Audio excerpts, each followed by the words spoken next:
Assalamu alaikum musibam fulbe ndarobe fulbe TV ko min Kadijatou Diallo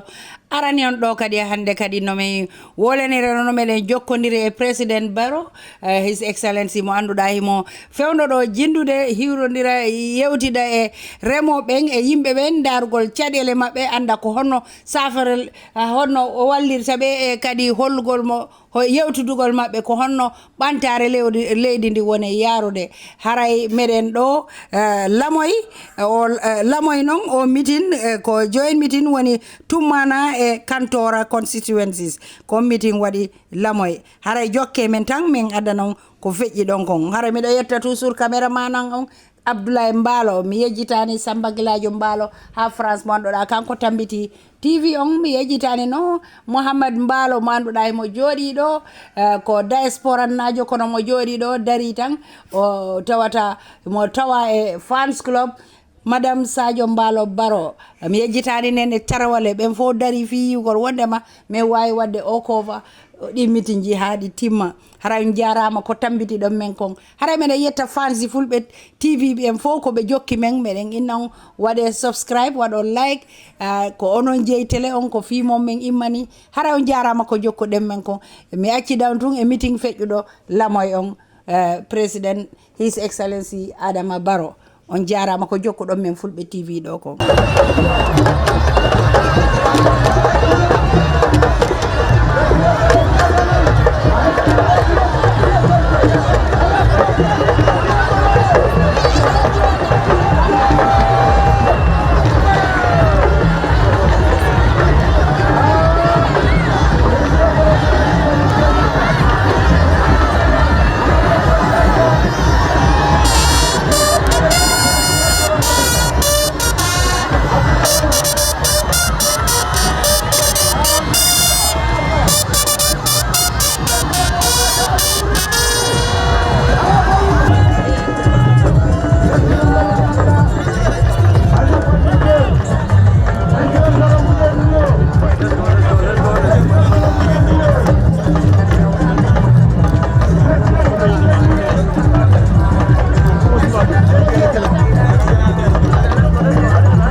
jamane ketereneti luwa ñaay bankoñin katama luwale la ke luwa keñani constitution kebe gani luwa di kusuxe senga wala mo constitution de me yalon ga do luwa be kebati ke constitution yanti jamane ñi manke sri baka sinendi anani harita bane ana jamane tera ana jamane le mun terinka ahagara hidekta anakonida o constitution o wole sembodi banko nyaton kola banko president sawo sam asipunti ay banko tama ay banko di wala moy membe to ya fae adefona asijabi ay mellon kayitela kenterende president li Kenya yerele kila moy wotama tama wole imputandi bi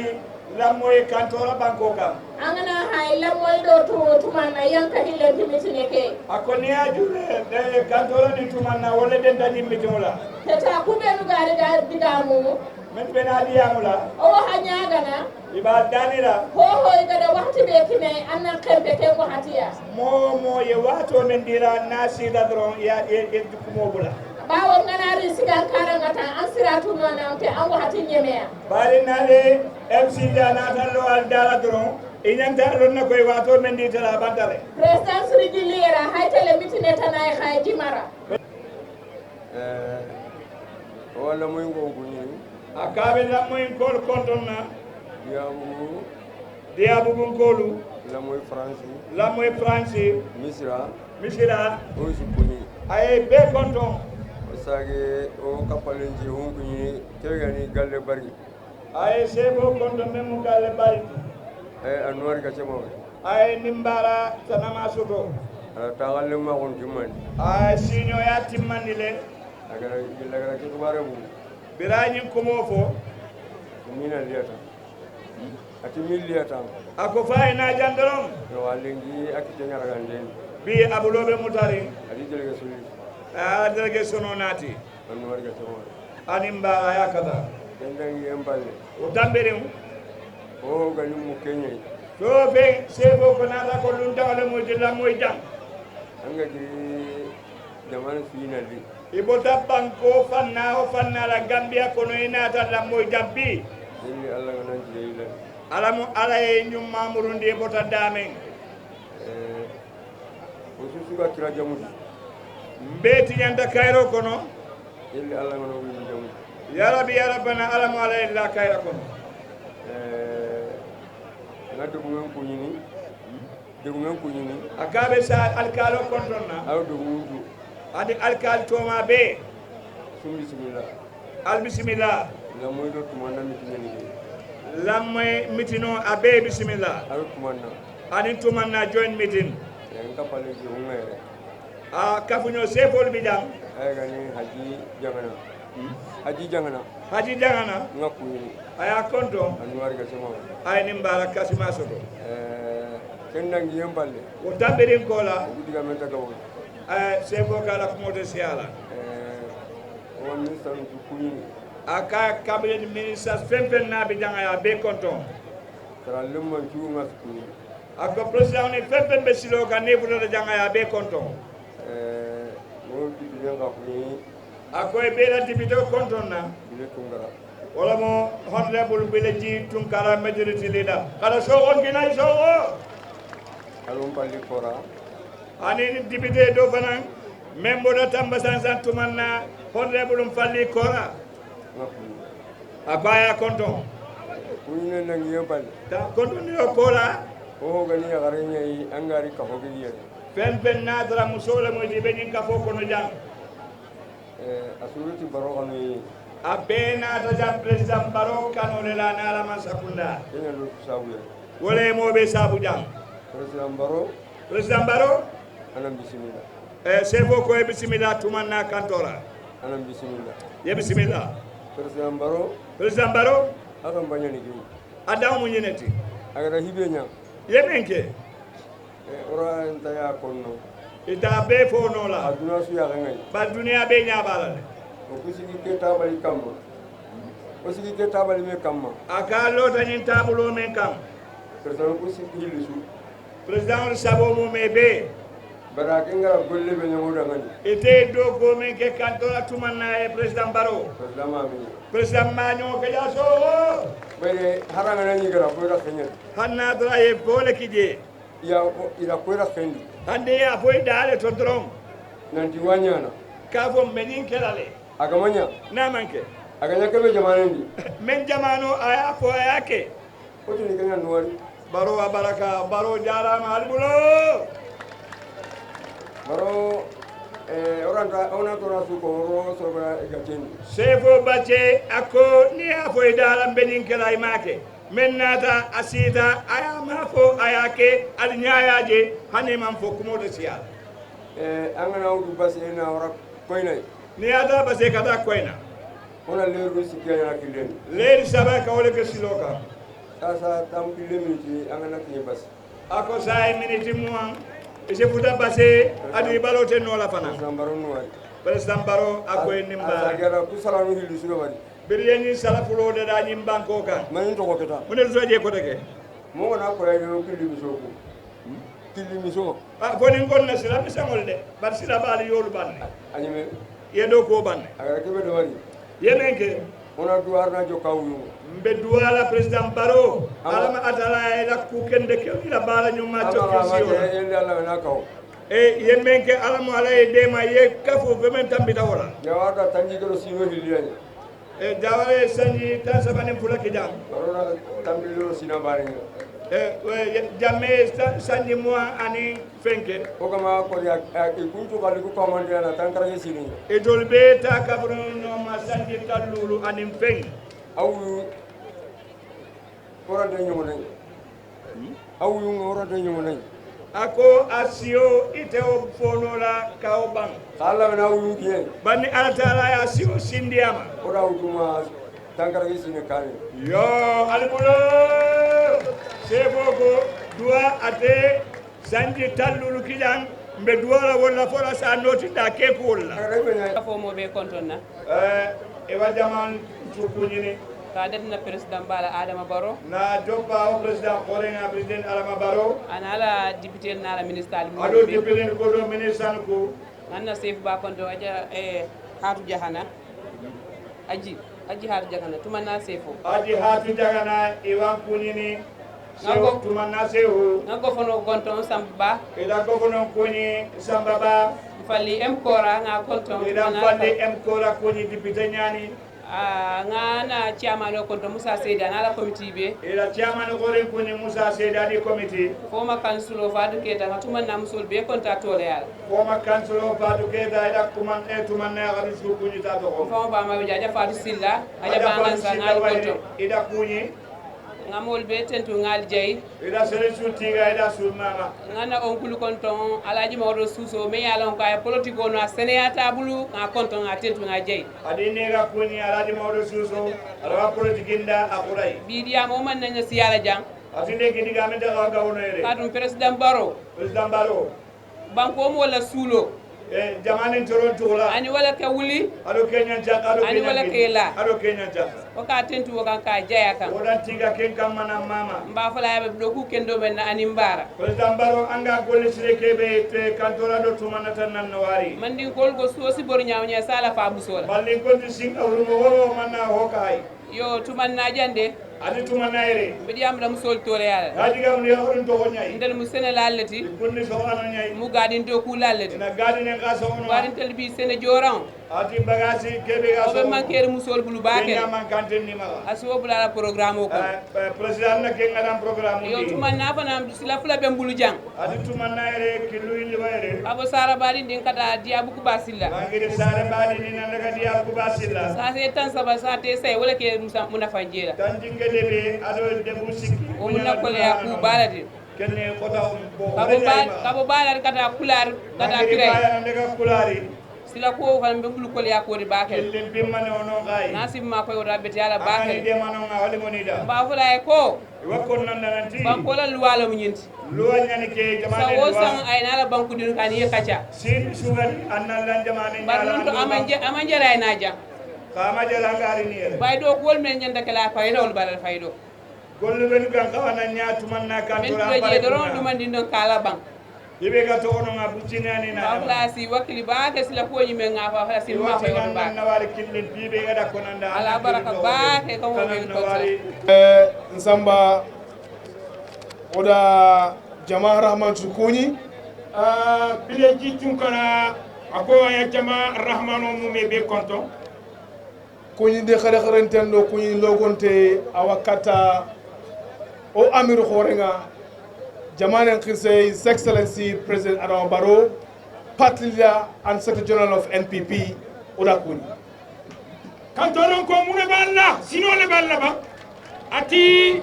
akoya na bankola amiro nga konto wala mu jomaleti mbem kata His Excellency President Adama Kairaba Barrow aya konto wakati ndangani ukona kunyi anako odadi enta cabinet kunyi ado delegation be garna batenga wato la teteo kamala ninga bankola amiro konto dro amunta ko ani momo be silo kangal belo konto wajibi nyani serebe ga taxunu president nga retundu nogondi ayani honorable governor Sambaba ogana kunyi ho gani basse civil servant nyai political leaders oda so kunyi wajibi la mu nga bankola amiro membe ayani yuarat banko kan wala mu governor Sambabati ninga governor Sambaba kontondro fefe mu masakunda dokula leti yuarat banko kan ani politiko la nyatonkol amunta ko ngal belo konton ke mitini tumanna ado kantora mitinya woto wajibi nyani tumanna député ngayre hardo falli kora ado wuli west député ngayre hono famal sabari odi kuni ni mituno mu banku fula mituno leti wajibo le mfaya kafunyo ma député menkata tumanna la député mfalli kora an honorable Sabali aye konton daga mega senga monan metrinka o munda soro kun tenku hari na mitinu sikinoyi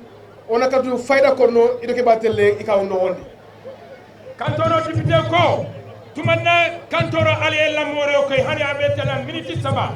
anni keso si bojang alnasi muru suwol kono orantay soron kunyini Oma Opol Sankana Konkuni, Ibrahima Sanya, Chairman NPP, Ado Arama Jaguraga, Campaign Manager, Orisukuni.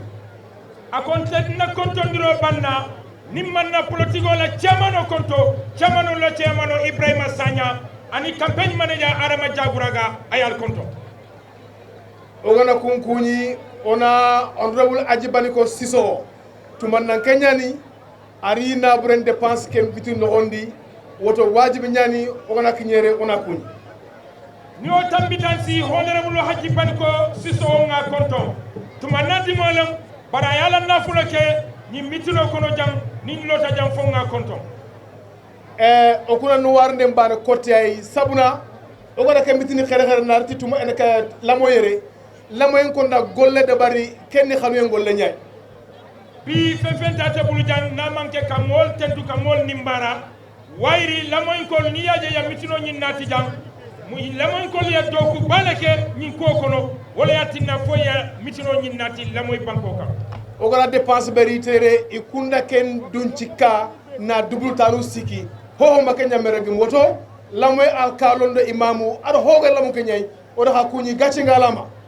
mata kuna ya dépense men nati lamoy pour nyin mitino lamoy tingol ya men lafaje amunta ko dépense nyin signa saba ya wala keje woto alkalo ni imam ini sate dingol ngal konton urollo lamoy ko ndam mayonum parandi xarlemu ngare usaji alay kabu wage xarlemu ngare e pare na lina president baro hasa e wakaw ko no gondi odi kuñ suokuta lamankol ya mayol parandile andu usasol fanan na dindingol usay wage ala dindingol paretale pour kana ka president baro fasa idgamu nanti lenki mitininga jamane marde kitabe nyanda kiri nanti president ali bogo hay anakala tunu jamaye na kante mbeno hondi woto ori na lina lamoy ko cekki aro kantoranko warja xena lamoy yay ori na lamoy hay man xanere ako diamulali ya fo janne ka fo bankola marade kitabe ba wala ya sembo di personango la pour ayam punti ka futa banku dingol la wo ko kamala inata jubere ke lamoy ko ala ya telle harje bi nga futa janga long munebe kantoro ni tumanna waynak sereganta alla tentunu allanta andu tigana ka president baro askay anna nuwari kanturan ko dangani lamoy no honni kura nuwari anna nuwari kanturan ko dangani lamoy no honni ji anna nuwari mode ni ala tentu ni momoma ala tentu itimol ite jongo fanan tentu nola president baro mbe tentu lamba fole nimbara kantoro kono kurangola president baro nimbala la moy la sata kono jiola président barago taxunu lamoy jintaire lamoy courantaire xa galli kota bagar lamoy misra muñi ati kede bende barkinta ñay merega muñinaire woto kenda sigiti oti lamoy de bay no opposition lamoy de ben no hondo woto lamoy ko aso xaru ngani way kantoro ko gata kitta kinne ga entake digame konori ma lamoy xel ko ñal maga mayga e bileji sun ko dati ko tabe lumem menna a president baro nata kanyi jamango yele jam ako ni satede mera ya ñom moyle woto ko kamala mbe fere kala mbe jonatila mbe kurawo natala andu onatale kanton ko minna manna kay lamoy ko ona khatirndi kura ariaba hara ganti bitan jabi kura liaba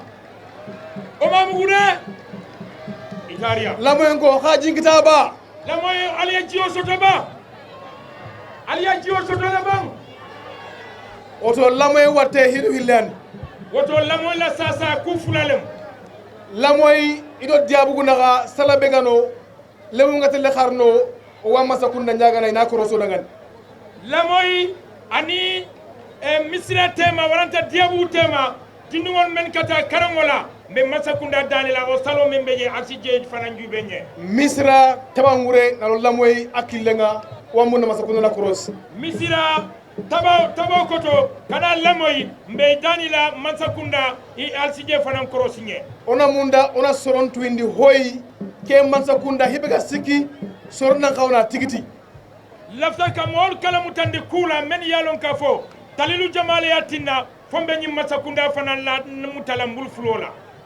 His Excellency President Adam Barrow kharamu nanti ala dépense di parlement no ni gatini budget kem budgeti a yille na 30% increment kahu pour civil savon dangani tampebe ga hakama tichanu la kolomo kharnanti President Barrow antamu na khay ara demanditi awa parlement no ni very soon awa passing nal mambulo di masakunda nyina nyatonko ay kenya gani President Barrow ako wato menna mbeya moyla ka foko iya depanto mennati nyinam ne atemela fana President Barrow nata la fayro keje fana membe tala fo si dula tan saba ayo la faje ando atemela fan ay diptel fana mbe tambindila tichalu 40 membe karandingol karandila President manyina Allah ana daga sarlo ako ni tata saralio minimum wage ni ma be kebe gani tugandu khoynga même yalon ka fo be jore mentala duma tandaka dala wala mu dola tannani angana girno ni botaje angara Ghana ni tata Ghana banko kan minimum wage men yalon ka fo jore membe duma tandu medala wala mu dala tallo woro angara Nigeria ni tata Nigeria minimum wage a même joro domandi mati $45 wala mu dola tannani lulu jamane bega ho Gambia banko membe ko Gambia lulu intire andu jamao tajam essence intire isanso mantari jam minimum wage a men yalon ka fo joro be duma agana pass bitam ko be nogon na pasta dibita bungo kono over $100 plus o be siala dola kemeti woto kenda ko nanti woya yitandi ke masakunda sobenyania ni mansakunda ya sobe yale soto ira soron tampentua ya molla bata dulalon ne kayan cige ga hinne soronga wala yatinna ya balafa soto moli nanti bere na man karabane iko balo kala ki tura dula kilin asusumbire abe ya balu igati kera mobe balu wala mu mobe ya balu woto nati President Barrow ngani President Barrow sa foyen ko gatche ngalama kacha njarama soron kontania mol kontanta jamane biga ho Nigeria banko membe ko Nigeria igata na kam minimum wage ni ko yo la joro domandimba $45 $45 jamane biga ho sarlo banko membe ko saralio a minimum wage ala jo man ko $40 jamane biga ho Ghana banko membe ko Ghana minimum wage ala joro domandimba $60 tangoro Gambia kangentere andu jamao tajam Allah no President Barrow barke ala ni President Barrow la barako awa sivu sawan krosini awa be masakunda dokula jube amino waji nga dangeni $100 plus andu alla jobe tambila dola kemewolane way khono ono murnu gadi hey Gambia ko be mune nyinina igati kedan khalle nye ni ko ni muy talati aga mamba ganga suga na me sinia be domo antam baka ay wote sila ara kenya ko ay wole fo auto excellency wala bankola amiro sorolli kahanga mol gnata ka kafima garawol no hondi garawol kono aga nanti ni jidi si gandinga isalo itumbe jidi si kunu iri nan kayanga iri ka kafima jahanke khonte jagayat konte adi kaho ngare anyala kafol be jam oda hakuni ngal konto oda hatiga ngal mama kha bismillah npp no hondi bismillah npp kono onal président wallahi hidu be president baro lahidu la nanti kantora ka fo kantora samake sa anga don jahu ni e ko ngalla anda kay saka ya tada be laline kantora président baro na tigiti ka muta soronda ko eti mol yamu aje tellela ora tigitiya ya je nga oto lahidu ngay lahidu on telle halle jetala koma on telle no kuya jetala dawda anga serna nga bari kane ni ko moy bula nyato anga na pousser ni ya pousser aga sagi halle su abe murta koma anga na bilanto halle ya fenne tu koma oto kantora 100% ilo tumanna ani tumanna wasiki mbesilo wa hasana mbe fasana assalamu alaikum wa barakatuh ni president et ministre be fof kala ngardo fo mi salmini atina ministre kuñi ado e president kuñi ado ministre suga kilendi salmini governor deputy governor chairman area councilors mi salmini député be fof sa goto mi acca ako nga area council chairman konto ani député ani momo be siro kan ngal be konto alkalo imam fo mi salmini be alkalo ni imam ol ngal be konto senior government official permanent secretary DPSs director general police be fo salmini hay macha kundala doku kundal mume be kafru ngal be konto mi salmini aji baniko siso ngal konto e muhammadu prayer muhammadu jorbo silla ngal konto muhammadu mandi muhammadu mo wiyani muhammadu akoy ngalo ne be muhammadu menna muhammadu gambisar muhammadu idan kuñi gambisara muhammadu simaga mi salmini be fof oda kasu kuñi alam jutata idiga men tagillono hande ko jom leydi o yonta ko wuro makko yonta lenki jamangu men ñimme ko tañani adebendi toon min gonta ha Allah weta hande o kelle no ñama illengan kare monde mo ɗo monde bande mo ɗo o fijoy monde bande wayra sangana no ngani won ko jiimi he lawole hande ida ho war kille kedi lenki tayna musika aday kenni wi toro Gambia adama bo wari ɗum e corridor now Gambia is now URR is a corridor now o suwatu nanti URR suwa ko labana no gondi sasa na wodi bridge fatoto salanga fatoto na wodi bridge basse salanga basse na wodi ferry makati wodi ferry jarem wodi Transgambia Transgambia otoji foreign vehicles hogani jamanen cellan moto nu ñay imuro leyɗele goɗɗe himmeno ga gili jamanen palle jahannoɗe long journey ina daga do kili gilenga joni Gambia ɗi ndewata ɗi sa e sumakaro Gambia yere siɓe ndewi Gambia igana dangiɗo Gambia ɓe joɓat kalis ka bridge ina ka suntuga salanga waɓe cooda ɗo isas ina isansin kobo yere walla ɓe cooda ko ñamete walla ina iganden kobo yere hande lenki mi yi foreign vehicle ida jamanen cellan moto ngari kala checkpoint su 1000 francs kamohin kala checkpoint su 1000 francs kamohin di seha ɗum na muusi ati ken torante ñani jamane ke ɗen jiɗi forenaɓe mbaɗa use facility men ɗe o ɗawa munda forenan walla mo kununo kindu ko yusu and this has to stop agam ɗawa ken ngalla Inspector General of Police, Director of Immigration, the Commander-in-Chief of the Armed Forces, SIS, all security agents must be advised not to destroy the name of our country. We need these people to use our facilities. We cannot be extorting people. It is very sad. And I think it's as urgent as possible that the Inspector of Police and all of them to meet their officials and discuss with them about this.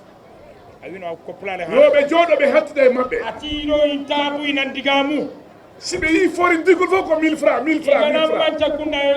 It's too much. They are destroying our country. Our name of our country is being destroyed by few individuals.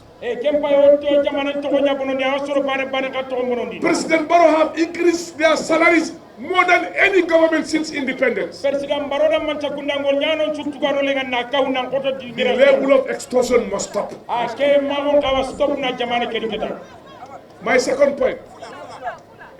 no ɓe ñamita kalisaji yimɓe atiga ka soron ka sunu laga ñigana mogo ɓe ma ɓe gacca ɗum bone moƴƴani leydi ay mina kengara bone maña jamana ke kala ko ɓe dari a hoga 1000 francs. Hey, sere sugana inat kamoy You have over hundreds of checkpoints. Kawai wajde checkpoint be kille jedam. Wa continue leydi men. Kellante continue jamana ke. Eden jidi yimbe bada use bridge o na sorona mo salan kuya. Eden jidi yimbe bada use bridge bare. O na sorona mo passe sala kay. Labu Gambia heba kalis. Gambia kay macha kuna na kalsin kita. Ko siden tampina yimbe den hujja kalisa be gacca leydi men di. Hey, ma kuben ga sikikille ni gana soro ku toro ni ga kalti laga ni na jamana ke. Yo lamu yo be daro hen bala dum stop. Hey, macha kuna nan cigi kuben ga ke golle yana ina wara. Dum non ken ko warning yo be gartu ko e mabbe. Ah, iwa ka gombono kana kengara. Nyande fo baro immi he mudum. Ko to ta baro gana giddo kenga. Nyande wulade. Ken ko ta tewno. O ton non bade fere ndegle problème. Ana dro to kana ken problème regila. Dimiteo. Hilandi. Sabi Allah wata duppe la dende. Onanya Allah da ma gunne ke bui. Ministry of Agriculture. Amen. So onon ko la kenyi mankenga. Kambe jey nay. Kunya honi nanunga. Ministry of Environment. Himbe ga malantenga o sellanunga. Kambe jey la dende. Kunya honi nyinyi gunne ke. Nde hitande yawtunde do. Ke sinebe ga dangi. By the end of January. January nyemeranga.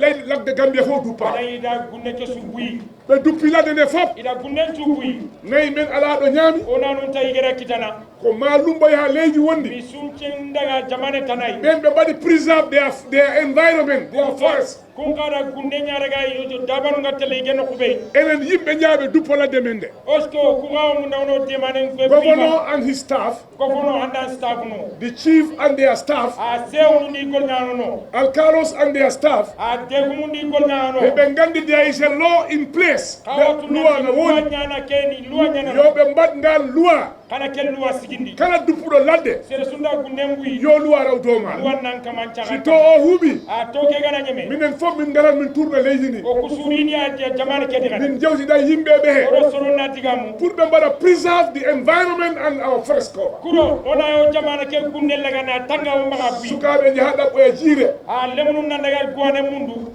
Sumta jaygo. Ina yimbe londi. Sumta ladde. Ina gunne chubu. Ya hota. Ina daga kanu. Bonna fof. Ina subono. Hay goto witabe hu. Sere bane taw ko nida. Sefel yo di mbad golle ma. Ay sewu xara ka gollu ndabal. Gouverneur ji o mbad golle muyen. Commandant xara ka golle ndabal. Alkali yo mbad golle muyen. Mu xara ka gollu ndabal. Kala mu jida adama boromo yomma sala. Sere su angara wari adama baro aga golle na wara on tugan. Jarama bismillah. Anwar bismillah. Alhamdulillahi rabbil alamin. Alhamdulillahi rabbil alamin. Alhamdulillahi rabbil alamin. Alhamdulillahi rabbil alamin. Alhamdulillahi rabbil alamin. Alhamdulillahi rabbil alamin. Na governor kunyini nga chairman kunyini nga deputy kunyini. Akoya governor konto, aya chairman konto, abe deputy konto na. Nda sehu kunyi, nda degumen kunyi, nda almamin kunyi. Nga sehu konto, nga alkalol konto, nga imamol konto. Lamoy deben kirsu ngisu kunyini. Lamoy la satela alfal mbalbe konto na. Sere suga ke mitineri wasu kunyini. President Baroko momo wenyi mitino kono ngalbe konto. Tumanna do kantora. Tumanna ni kantora. Ora ka sukunyi. Ngalbe konto. Delegation ke minister no ngadi aroma sakunda ngol nyanganu. Na delegation no ni minister be yani masakunda do kulalu. Mare mundi menjangu. Mbari ngolon kanum telu. O wi sukunyi ni. Ngalbe konto. Lenkini la moy mitine nyai. Bimu la moy la mitino lela. Mse wonde nyani siri na nyileri la moy khadi. Mbese wori mbake pour ka murundari la moy tugu albulo. Tahana ngari reli juma ngunye nyai. Folo ton nata jama yelo lela. Barke kille mbaga yileri ni mindi people to. Ni silo nata pour ka Senegal le je ni akata. Jamane luanya ni sina suma president na jamane nyala. Bankola mara kitabo le yanyi yitandi sango sang fo bankola president mo bare gona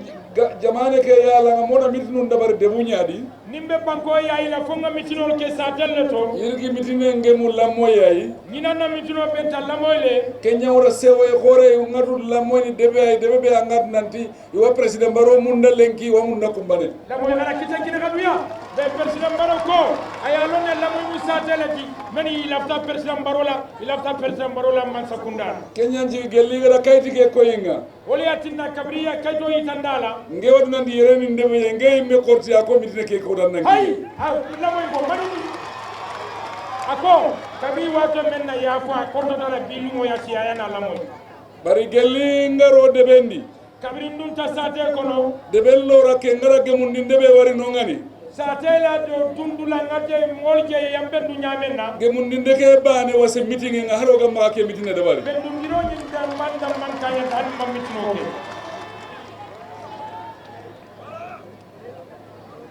kendi la moy go ngaki ni kada ngani kanwari lamon ko mafulale andi mbara o sini ka gemundi ndeke a gemu so rombo guti mo gonga se wota bake alla ben dindiro mol funtita nyama sere angana tele debe be gamunda mo ni be tala sate menna ta sate do ilaftela tamenna o wa kanwar ni siri kagara golle be dabar lenki mbal ni mbara bake aliya do ko men ke bi bar na hibane kona kada ngani bari mbay ku kilim folali ngana yuardi masaka ga jare diga men nga keta hay yuardi malla la jare tan ngati musila o ku diga men sunya na golle nyay keta kala do ko be kala do ko le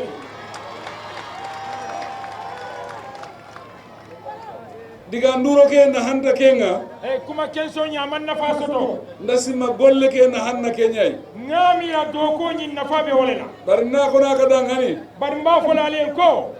masakunda hillu be no ga dangi masakunda fulo nyi men tambita kaga konto ho di kawasuki to president barote al man fen soto jamano president marana tilo alba be soto lengi ndaga ma boli banna bi tatale fo boli banna ndale ko nya sigindi no ngadaga hay ngakara mu ngole loje tata wala jume ngara wardo kille ke kata boli banna tata silo men na fo boli banna hibane kendi mutense o siri ako ku kili o ya tutola bake lengi ma gambia khembanga kuranga suri fereng bi fo gambia damo kurambe abele ko yeru ngara ko sorondi kuta seru ngafo molian sosole bari lengi masaka kutande o ga kendi bi mallala sosori be o ko kono ndawari gellinga giri banju na lima yerei ngaje kabiri mbota banju fo jam har sere bane masigi ninya ga kuranga gambia no giri ma dani kurango la gambia be kono wari na gollu ko wari bay ya do ko nyete donc ona diga me ke takandi ona golle nde barta silam benna diamo talala nga do ko ke doro yere diga men ta yere bi jan diamu ta jan kana tunanti arsalon ko ho masakunda ga dariti jamana ke fem masakunda ya nati banko nyinka ka kallen kinyina kay ya har ka gama digamu altabe futala al male halal mandiam ngeda ngani katambo nyani ngey nde president baro ya mir alla junole ba tela kandi sagara kala karten ceri ndangani atelle ya tambo ale carte diala nganya ka presidanga ngaki alien president mo kendi ngena ka gol nyanga na nyai ko ton tam alla do kulale ti ngari ke killebe nata ni silo menna li ka terinka nata le kallamo yo kala ho ko ali fenfenke ngana sage bana kabi ngollu ngalla yere kan ta do ngal benna do gol tela ja inshallah ndaken lahi dikina kay inshallah ngawla yo yalla kendangi halle o tambirin ko la ministre be marantenga lansi adigamu yere police mo kibarenga ministre me marani bankola diamu ta jan police la fanala nga police no ngongono abe police dandar la aro kube na ngaru driver non do masigumun kanga kunga gongono anum fana driver ni masintiol mol fana dandar la seresu masinga maga momo masingo be bulu anna mexo am masige kayti na nyai ya kata ila masingo ya kaytol soto way kayti ganda masinga ni kayto te ila masingo aga ko anda luwa nya bonondi amunta ko yalu wala tinya baranga ma luwa bonondi bar ni ma luwa tinya kayti ngamaga kayto be bulu amma sin cirenni ila masingo be metari sere sunda gambia sere be gara walla gal momo te gambia merci mutano wayri jamane ma jamane wona jamane ka tanga a bar banko fana fonna kan tale de wari yerni boda nyai bay jambe mu boda leti boda ke do gama police no security no kita boda no kudi boda nimma police ni security soto boda alto toran yo no kinya no iya ay ba toro dol be su futala male police no security na golle gore nya dabarni police ni security li be to ko balle ke bari golle hedi ke serengana kilendi nan cigini na kasil laganga bari la doko manke nyinti molbe silo ga ye londi ya koro taybu kempeti igolley o manke la doko ngake wonin kinni lenki mbe o dandar lol dile la sere sugani security nga momo mu tambola bundati anga soronya tangana ni be bolle kataka lu angara kebe ko annan ka kenya tere waya men koy be wala tamandi la de barna kasi laga soronga bari ka koro muta mola o gana ke ngari sere suy ni ngoje momola on ta ken compromise on ankala na golle ke ya o te ya fale marge be bala doko ko wayo ordinanti am bayin jamane nya bonondini mbalo na benna banko la tinya kan aga nga sere sug interdani ni mala hindo kenga golli anu momo ben tade dilan malla finniya doko nge ya ke nakane bane wala nakata kane ba mala sere sug inchaga ni halle ñaabe ñaato dammanira mbe ñaato le bañila ndu malla fi moya murundi koma aga ka kunyani soronga sorobe nanga nandi ka kunyana ragi ndangani minga kaddu kengolle dabar andu atele moti men ya mutanya fonci o doko keno hari ke mitina na dabar ka kunga maka hinga so binni ke ranta nyana hani ñi mitino men ba ko nal manka funna ñi mitino te keno la donc jama ke kenyani jamane ke sembenga o banko la do sembo mo atel jama ñi ne bari luwa nyana jamane terendini bar luwa le be banko tamandi la moto gumunda radi gumunna kayti ngida bar masintiyo le ali kaytol so do police no ngana sere su control kayti ngire ngana wara ndaga ngana kasi laga su igana report on katana police mi mo la kayto be betare ni amuta yakodo mutala ni ye report do be bayla minister of agriculture adiga mu yere minister agriculture jam jam agriculture gara gollube no dabari ke sinne no gondi yere agriculture ya do ko men ke ni sango kono jam ara kasi no be no ga kiti ke sinne no gondi kodol men di tani sango kono agriculture karambane agriculture la fanna damma kembane ni golli koro o man damma mu do ko bale kendangi halle o tambirin kora ya rum minister ngawa yere so la minister fanambe jam kasi ngama ga cheki ga ka kinni ya runga ogana daga julangel koro ba bulu cekole ma batila musolla nintata julangel kana ya runya sumundi ni kasi nga iga business in dabar o fanan be musolle donto la korola be business o kala iwa kasi nga xini soro soro na ngaro sawdi hokkaru nyani ya ibe koro dila mol fanana men be lari ka ko fete bulu soro be ngar nanti lojur ndo nyani ya mol men yalon ka fu lanjur tolem soro be ngar nanti khir sahu mol men yalon ka fo kebalum iwa kende mande dabar kundi ga ay de man kasu sikri ndu yunu sikki akinni ya o de maro fanan be tamakane ni be o ke kan karisal kari o kari be wuli sabale dila ku gollu su wono ngai roku be no dabar nenga be ni do kol be be jam men be dama kan sayinte barna ko kantoron gonda do tumannan ko ma fo kan kantoron ni tumannan ko le kabaga hisali alkana fisal mbayri ni killi kurman yo gono joppa kadi benala kusila kutol dol tamu tala bulo yuardi takke nga kendi andi yuardi fananta be je kantoron ni khallen kita tumanna ni khallen kita kantoro ba ta sola sotola tumanna ba ta sotola ndasi masasa ka saki nga ngara kele ko na kenya dabar ni ngamira allah tan ngale be men folam be wala kela serenga so bambongi na ngara ira ga tenki na ngara ti wanya ga benki na sa ko kenga anya ga benki na so modila ya konto modila na ko si ma be na la ingata la wala ngeni ke jamane re benyai jamu nyim banko di ngolati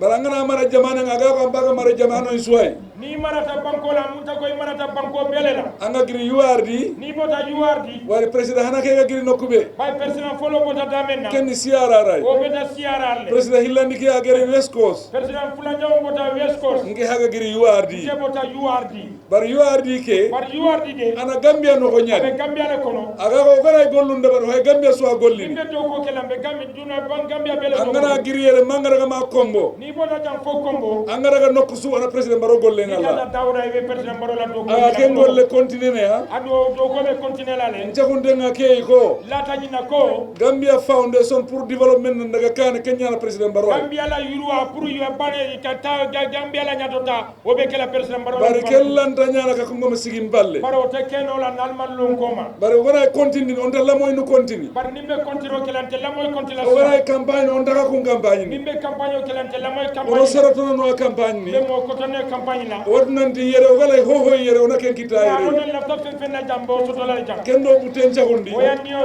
se wondi kenya jigi digame ke andaga bono o yatina diamo to siala urollo wotel la julangeli julangel betala julangeli ngaj lamol kon kunyini lamol kon ngal konto ngatuma nan kon kunyini ngal kon ngal konto ngakanto nan kon kunyini kanto ron kol konto inshallah arno koy waga inshallah wala mo jari tan o wona ilerni waga kadi ben nala jari kani ngollu kurmanum allah kadi nga gollu men dabar ngere